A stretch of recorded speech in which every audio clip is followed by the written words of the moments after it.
मसीह में मेरे प्रिय भाइयों एवं बहनों, आप सबों को प्रेज द लॉर्ड। आज हम बाइबल के वचन से एक विषय पे हम चिंतन करने जा रहे हैं और वह विषय है अंजीर का पेड़। अंजीर के पेड़ से हमें क्या शिक्षा मिलती है, इसके बारे में हम बाइबल के वचनों से मनन एवं चिंतन करने जा रहे हैं। तो आइए हम देखते हैं। सबसे पहले मार्कुस रचित सुसमाचार उसके अध्याय 11 पद संख्या 12 से 14 तक लिखा है कि दूसरे दिन जब वे बैतनिय्याह से निकले तो उसको भूख लगी, अर्थात यीशु मसीह को भूख लगी, और वह दूर से अंजीर का एक हरा पेड़ देखकर निकट गया कि क्या जाने उसमें कुछ पाए, पर पत्तों को छोड़ कुछ न पाया, क्योंकि फल का समय ना था। इस पर उसने उससे कहा, अब से तेरा फल कभी न खाए। और उसके चेले सुन रहे थे। यहीं पे हम आगे अगर देखते हैं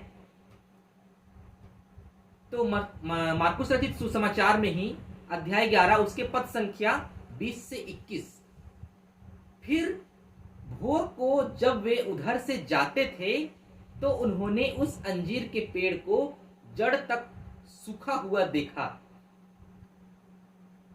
पतरस को वह बात स्मरण आई और उसने उससे कहा, हे रब्बी, देख, यह अंजीर का पेड़ जिसे तूने श्राप दिया था सूख गया है। इस वचन में हम जब देखते हैं कि जब यीशु मसीह अंजीर के पेड़ को देखकर उसके निकट जाते हैं और उसमें पत्तों के सिवाय कुछ ना पाते हैं, क्योंकि वह फल का समय ना था। लेकिन उस अंजीर के पेड़ से प्रभु यीशु ख्रिस्त कहते हैं कि अब से तेरा फल कभी ना खाए। और यह बात उसके चेले सुन रहे थे।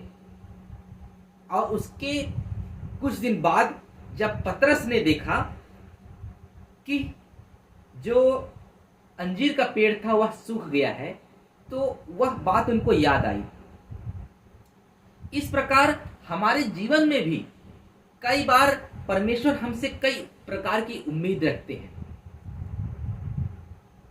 आज हम मसीही जो हैं हमेशा परमेश्वर से पाने की उम्मीद रखते हैं कि परमेश्वर से प्रार्थना करेंगे तो वह हमें मिल जाएगा। और ऐसा होता भी है कि मांगो तो तुम्हें दिया जाएगा। तो जिस प्रकार हम परमेश्वर से याचना करते हैं, मांगते हैं, निवेदन करते हैं, परमेश्वर वो सारी चीजें हमें देते हैं। लेकिन परमेश्वर को भी स्वयं प्रभु यीशु ख्रिस्त को हमसे कोई उम्मीद है, किसी बात की उम्मीद रखते हैं। जिस प्रकार अंजीर के पेड़ के पास वे आए और अंजीर के पेड़ में कुछ ना मिला, फल एक भी नहीं मिले, सिर्फ पत्तों के सिवाय कुछ नहीं मिला, तो उन्होंने उसे श्राप दे दिया।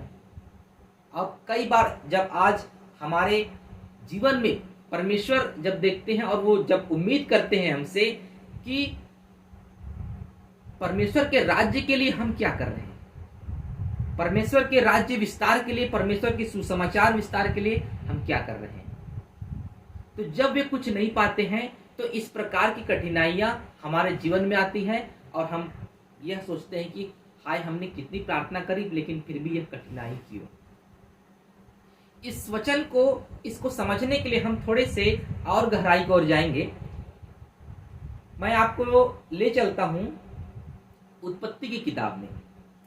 उत्पत्ति की किताब अध्याय 3 पद संख्या उसके 7 में कहता है, वचन कहता है, तब उन दोनों की आंखें खुल गई।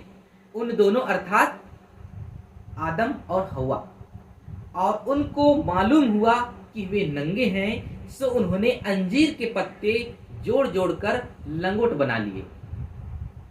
जब आदम और हव्वा को फल खाने के बाद यह एहसास हुआ कि वे नंगे हैं और उन दोनों की आंखें खुल गई, तो अंजीर के पेड़ को के पत्ते अंजीर के पेड़ के पत्ते को जोड़ जोड़कर उन्होंने लंगोट बना लिए।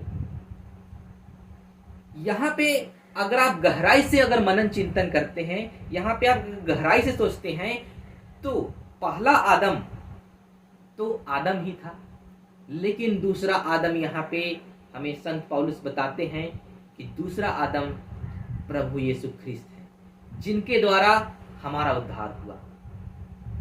और यहाँ पे अंजीर का पेड़ आदम और हेवा को